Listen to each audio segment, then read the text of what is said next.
আসসালামু আলাইকুম রহমতুল্লাহ বরকাত। আমি অ্যাডভোকেট মোহাম্মদ শওকত চৌধুরী এরশাদ। মুহররম মাস, 10ই মুহররম, কারবালা দিবস।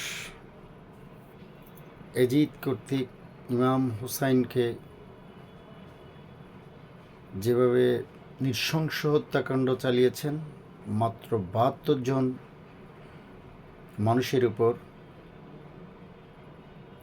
এজিদ বাহিনী, যেখানে 40 জন ছিল মাত্র পুরুষ আর 32 জন নারী ও শিশু। আজকে আপনাদেরকে শুধুমাত্র মানব জীবন দুইটি বিষয়ের উপর নির্ভর করে। একটি হচ্ছে তার সবচেয়ে কাছের বন্ধুত্ব, ভাই বলুন, স্ত্রী বলুন, স্বামী বলুন, একান্ত কাছের মানুষ দ্বারা মানুষ প্রতারিত হওয়া, মানুষ ক্ষতিগ্রস্ত হওয়া। যেমন দেখুন, আমাদের যেই দুইটি বিষয় আজকে বলবো সেটি হচ্ছে আমাদের ইমাম হাসান রাদিয়াল্লাহু আনহু তার শত্রুদের কর্তৃক পরিচিত হয়ে তার স্ত্রী দ্বারা বিষ পানে তার মৃত্যু হলো। আর ইমাম হুসাইন রাদিয়াল্লাহু আনহু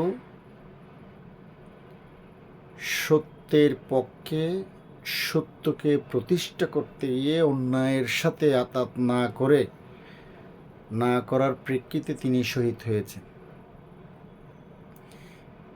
তিনি যে মুহূর্তে শহীদ হচ্ছেন তখনও যদি একটু করে শুধুমাত্র এজিদের হাতে বায়াত হওয়ার জন্য এজিদের শর্ত মেনে নিলে ওনার জীবনটা বাঁচে। কিন্তু উনি কি করলেন?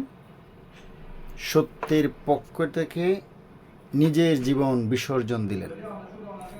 আজকে আমাদের যে বিষয়টি, খুনি হাসিনা, ফেরাউন হাসিনা, ভারতের দালাল হাসিনা যাই বলেন, গত 15টি বছর আমরা দেখেছি এই খুনির সাথে, এই ফেরাউনের সাথে আপনারা আতাত করে গেছেন। আমরা অন্যের সাথে আতাত করেন, অন্যের সাথে আতাত করে চলেন। আমরা ইমাম হুসাইন রাদিয়াল্লাহু আনহু থেকে যে শিক্ষা গ্রহণ করব সেটা হচ্ছে আমরা সত্য আল্লাহ রসুলের স্বার্থে আল্লাহ রসুলকে ধরে রেখে ধারণ করে নিজের জীবন পরিচালনা করে আমরা সত্য হকের পক্ষে থাকব এবং বিপদগামী ফেরাউনের পক্ষে, এজিদের পক্ষে আমরা কখনো থাকব না। তাদের বিরুদ্ধে সোচ্চার হব। যারা এজিদের অনুসারী, যারা ফেরাউনের অনুসারী, আমরা তাদের বিরুদ্ধে থাকব। এটি আমাদের মেসেজ। মুসলমানের আমরা সম্প্রতি ইরান যুদ্ধ দেখেছি। ইসরায়েল কি করেছে? ইরানে তাদের গুপ্তচর, ইরানেরই তারা খুব কাছের মানুষ মনে করে ওখান থেকে তারা গুপ্ত হামলা এটা সেটা চালিয়েছে। এক কথা হচ্ছে, আমাদের ফরাসি যুদ্ধে নবাব সিরাজউদ্দৌলা একমাত্র পরাস্ত হয়েছেন মীর জাফর, মীর কাসেম, এদের কারণে।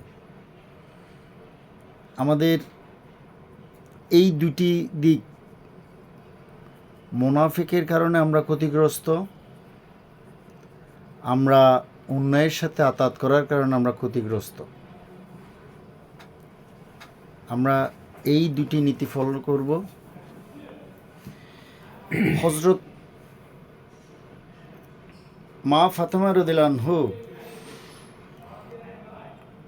কালকে ঈদ, এখনো পর্যন্ত ওনার দুই ছেলে ইমাম হুসাইন, দুই শিশুর জন্য ঈদের নতুন জামা নেওয়া হয়নি।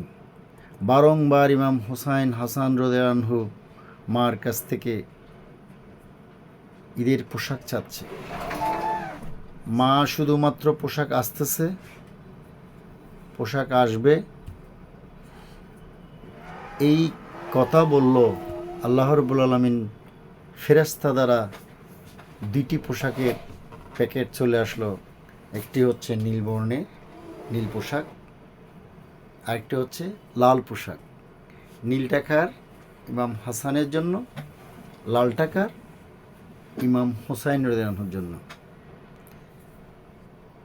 জান্নাত একটি লোহিত বর্ণ, একটি নীল বর্ণের বাড়ির কথা আমরা মুসলমানরা আমরা জানি, কিন্তু সেই জায়েদা কর্তৃক শত্রুদের দ্বারাই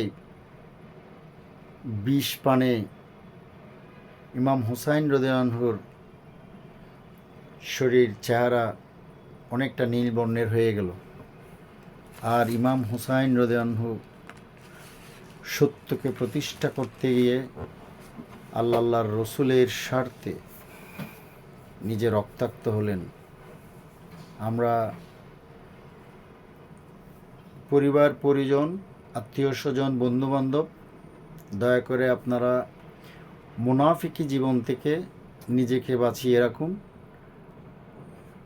মুসলমান আল্লাহর রসুলের দেখানো পথে আপনারা পরিচালিত হন। 5ই আগস্ট যেই কারণে সৃষ্টি হয়েছে, 5ই আগস্টের পরে যদি আমরা তা আবার পুনরাবৃত্তি দেখি, তাহলে 5ই আগস্টে যে 1,500 2,000-এর মতো খুন, হত্যা, 40-50 হাজারের মতো অন্ধত্ব, পঙ্গুত্ব, লাভ কি? ভূমি অফিস বলেন, সিডিএ বলেন, সরকারের বলেন, বেসরকারি বলেন, হাট বাজারে বলেন, থানাতে বলেন, আদালত প্রাঙ্গণে, মেডিকেল বলেন, কই দুর্নীতি কমেছে? দুর্নীতি তো আরও বেড়ে গেছে। তাহলে আমরা কি পেয়েছি? সাধারণ মানুষের স্বস্তি। বৈষম্য বিরোধী আন্দোলন, ছাত্রদের আন্দোলন, এই আন্দোলনে সাধারণ মানুষের যে জোয়ার, সাধারণ মানুষের যে আশা আকাঙ্ক্ষা, এই আন্দোলনে বিদ্রোহী জনতার মতো করে বিভিন্ন হকার্স, রিক্সাওয়ালা থেকে নিয়ে, দিনমজুর থেকে নিয়ে, রাস্তার ধারে পেয়ারা বিক্রেতা, ফল বিক্রেতা, আমড়া বিক্রেতা, তাদের যে অবদান, তাদের যে ত্যাগ, তাদের কথা তো কেউ বলছে না। ক্ষমতা লুপে নিচ্ছে, হারি হারি হারি হারি বড়লোক হচ্ছে। কই? আন্দোলন সংগ্রামে আমি সম্মুখ যোদ্ধা ছিলাম। আমার হাতের মধ্যে পেয়ারাওয়ালা যে পেয়ারা ঢুকিয়ে দিল, স্যার সারাদিন কিছু খাননি, অনেক দিন বিক্রি করেছি, আজকে বিক্রি করব না স্যার, এটা খেলে খুব খুশি হব। আমি সেই পেয়ারাওয়ালার তো কোনো মূল্যায়ন করতে পারছি না। সে আগে যেখানে বসে পেয়ারা বিক্রি করত, তাকে এখন ওখানে বসতে হলে 300 টাকা চাঁদা দিতে হয়। এখনও বিভিন্ন থানায় আগের মতো মামলায় আসামি গ্রেপ্তার করা হচ্ছে, মামলা ঢুকানো হচ্ছে, কন্ট্রাকচুয়াল মামলা হচ্ছে। কই পরিবর্তন? কই পরিবর্তন? চাই। সবাই ভালো থাকবেন। আসসালামু আলাইকুম রহমতুল্লাহ বরকাতুহু। আমাদের বাংলাদেশের প্রতি আল্লাহর রহমত নাজিল হোক, বাংলাদেশ থেকে দুর্নীতি বন্ধ হোক, এটাই চাই। ভুল ত্রুটি ক্ষমা করবেন।